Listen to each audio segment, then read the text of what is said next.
अस्सलाम वालेकुम guys, welcome back my YouTube channel सान हैदर 99। आज की इस वीडियो में हम बात करने जा रहे हैं फोलिक एसिड टैबलेट के बारे में। क्या क्या इसके फार्मूलेशन में शामिल है, किस तरह आपने इसको इस्तेमाल करना है, सब कुछ मैं आज आपको इस वीडियो में बताने वाला हूं।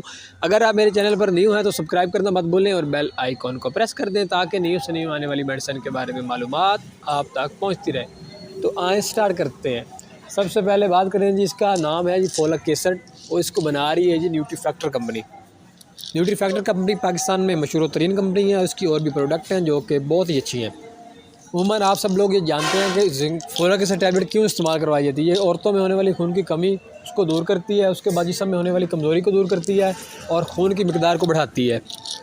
आपने देखा होगा जब हम चेक करवाते हैं, डॉक्टर साहब के पास जाते हैं तो अमूमन हमें बता देते हैं कि आपको ना आयरन की कमी है, फोलिक एसिड की कमी है।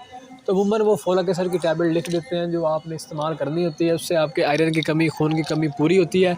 और ये प्रेगनेंसी में भी औरतों के लिए बहुत ही मुफीद टैबलेट होती है। जब औरतों को खून की कमी होती है प्रेगनेंसी में, जब ये इस्तेमाल करवाते हैं तो उसके लिए ये खून की कमी को पूरा करती है और आयरन की कमी जो होती है उसको भी पूरा करती है, जिंक की कमी को भी पूरा करती है।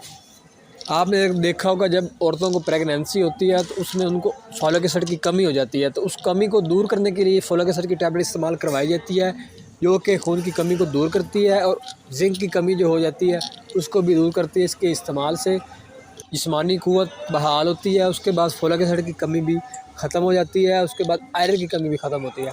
इसकी डोजेज़ की बात करें कि एक पैक में 60 टैबलेट होती हैं। और बात करें इसके तरीका इस्तेमाल की कि आपने किस तरह इस्तेमाल करना है।